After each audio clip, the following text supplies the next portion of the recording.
Welcome back, Sauce23 here, and today we're going to be reviewing the Millit Knives Overland. This is a design by TJ Schwartz, and I have been a huge fan of his since the beginning. I had picked up the CRKT version of the Overland. Didn't really scratch the itch, but at least I could see how it was going to feel, and it definitely left me wanting more. And some of his other designs, like the CRKT Caligo, excellent knife. The Dextro, this is a newer knife designed from him for CRKT. I think he's one of their main designers. And then we had the Thero. The Thero is basically the same knife as the Millit Torrent. This right here is another knife from Millit that I've been having in the collection for, I think it's like 7 years now. Quite some time, and it's still an outstanding knife. They still sell this knife in some variation, I'm pretty sure, on the site.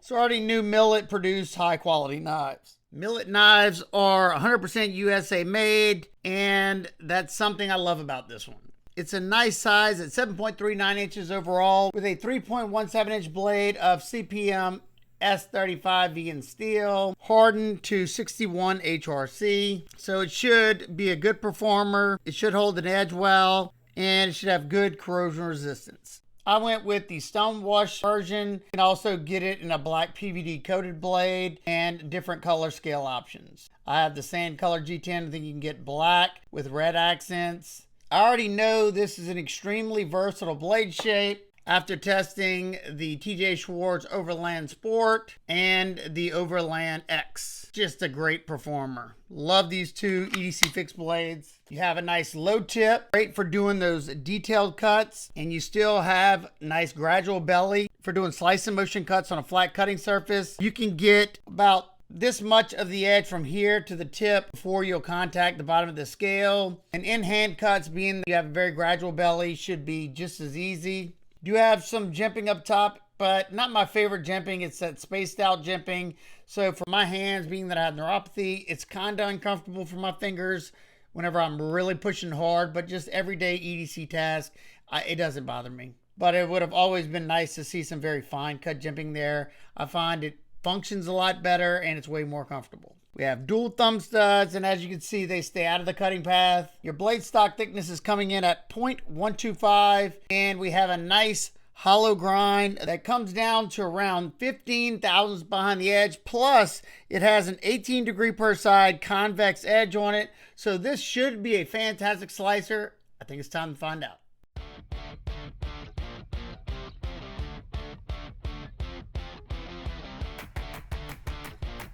Boy, what a difference the 18 degrees per side edge makes.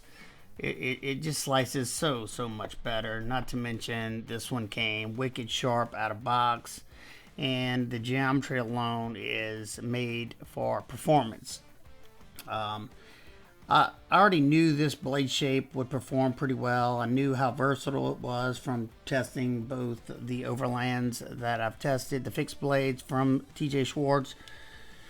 So I was excited and hopeful that this one would be just as slicey as those, and it is. It's about similar to the Overland Sport as far as performance goes, maybe a little bit slicier.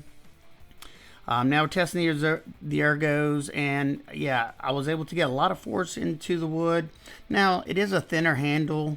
It's more for like a easy one to carry EDC knife because of the thinner scales, so it's going to fatigue your wrist and forearms a little bit quicker, but no hot spots that I noticed. I could feel the clip. It wasn't a hot spot, just something I could feel. Right away, whenever how cleanly it cut that first piece of 1/2 inch thistle rope, I knew it had bite to it. And you'll see me using that pointer finger grip a lot during this portion of testing. Just a testament of how incredibly sharp it came. It remained slicing cleanly all the way to the very end of this test, and you know, it never felt like I was losing that edge. Unlike a lot of the S35 vegan knives I test, they start to feel a little bit different. I would say after like 50 or so cuts in the thistle rope, not dull, but just to where I can feel them not slicing as cleanly. Not the case with this one. That's always a good thing. You know, I didn't know how theirs was going to perform, but I had a inclination it was going to do well. That little tip up front's a scalpel. I decided to do some extra cuts just because it was going through it so easy, and I had a small piece, so I said, why not? Nothing gave it any trouble. The hollow grind is nice and thin, so it's passing through all these materials very easily. The denser rubber gave it no issues whatsoever, and that blade shape is conducive to all this stuff. Yeah, this one was an absolute joy to test. Excellent job. I want to see how easy it is to bring this edge back.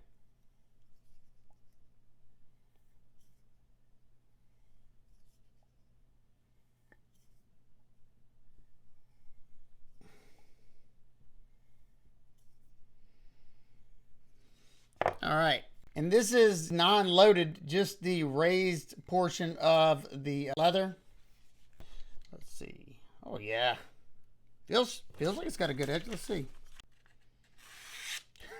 Oh yeah, it came screaming sharp, and it's still screaming sharp. I mean, I can almost do a complete S-curve there. Nice slow cut. Let's see. Obviously, it's not perfect, but yeah, way better than any S35 I've tested in a long time.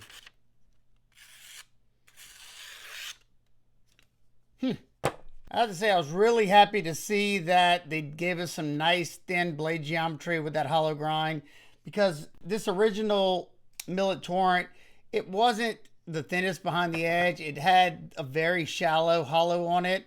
Mine has now been reground, but it just wasn't that great of a slicer because of the short grind height. Now it's a laser beam, but a buddy of mine has one of the newer ones. He said they slice a lot better now, so let's hope that's the case.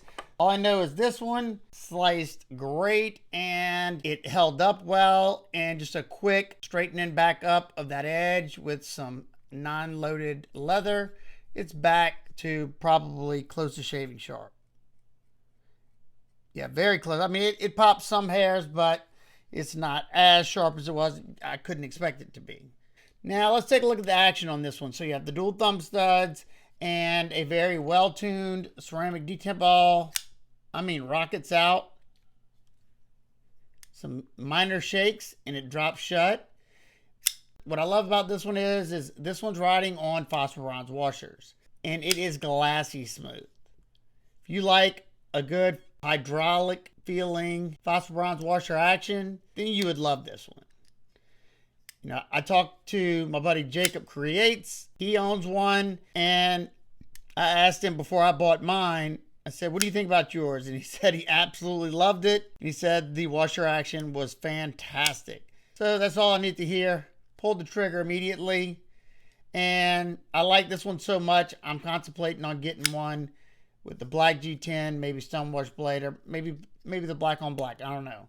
But I can't wait till this one has fully broke in to where those phosphor bronze washers have completely burnished themselves from opening, closing, because it's already silky smooth, very fast, and it's only going to continue to get better. Another awesome thing about those phosphor bronze washers is the lockup on this knife is redonkulous. No movement in any direction whatsoever, and you still have that drop shut once you release that lock bar. Very well tuned detent, just like my Millit Torrent. Now let's close it up.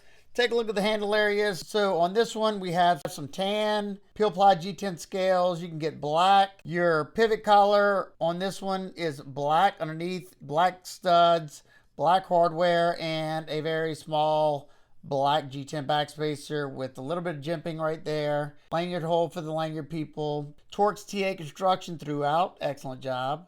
The texture on this peel ply is perfect. Just the right amount of traction without being overly aggressive to where it's going to tear up my hands, and enough to keep it from sliding around in your hand.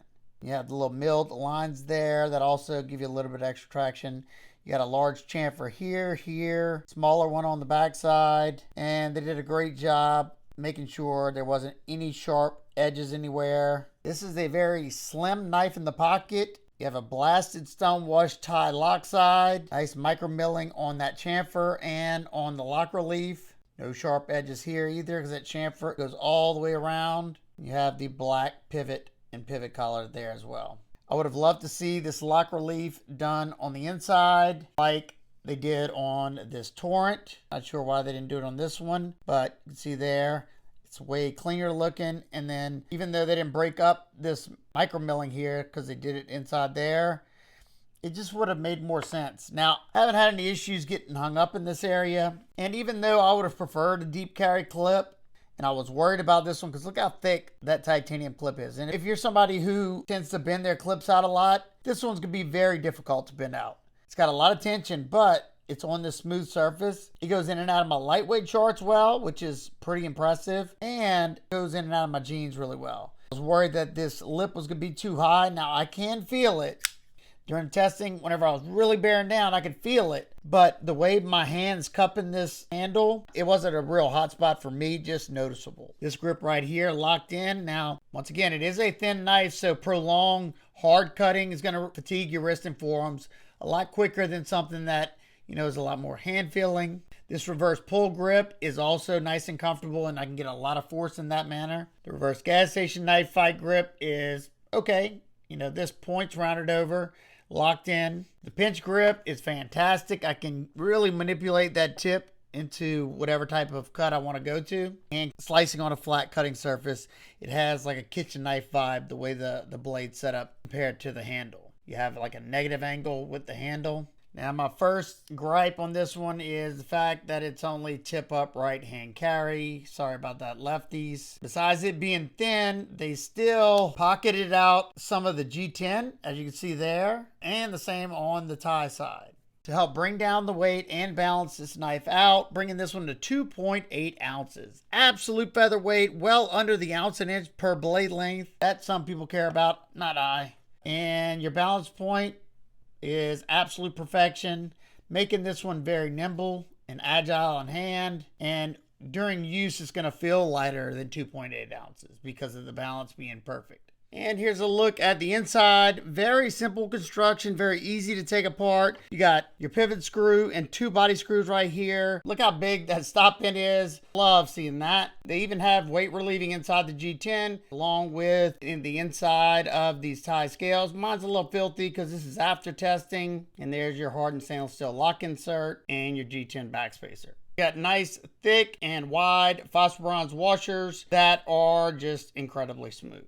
And you can see mine's nice and mucked up there. Another thing I love to see, if you look right here, you can see the detent ball ramp. So whenever the detent ball falls off right here and you go to close it, it can hop up here a lot easier. It's all sisal rope shavings right there. You have a through hole, detent ball hole. Sorry about that, I thought I hit record. This has got to be one of the easiest knives to take apart and put back together. Now, make sure to check their website. I don't know if this voids your warranty or not, so do it at your own risk. I'm doing it so you don't have to. You have your pivot. It goes in there smoothly. I don't tighten it all the way down yet. Body screw here. Very nice machining. I'm not going to tighten that all the way down. We got this one more screw, very simple. Like I said, this is one of the nicest ones I've taken it down in a while. Now I just want to check the adjustment on everything, see where we're at. Looks like we're pretty close to centered, if not perfectly centered. Let's make sure. Super solid, no play in any direction whatsoever, and looks like it's right down the middle. Maybe cheated over a little bit before I tighten it up and see what that looks like. So to me that looks perfect down the middle. If it's not, well, that's my fault then. Let's check out that. Ooh, God, man, their phosphor bronze washer action is so nice. It's almost complete drop shut and it's not even broken in yet. Out of box like this. I went back with a lightweight OCD for EDC Slick 'em all. It's like a grease slash oil, and I find on washer actions it works great. Very smooth. Love the action on this. The lockup on my knife is sitting at around, I'd say 40% or so. Access to the lock bar is good. This show scale comes in a little bit lower right here. You do have a chamfer. Using the tip of my thumb is okay, but because of the way they did this chamfer, this thinner portion right there is not super comfortable for the tip of my thumb.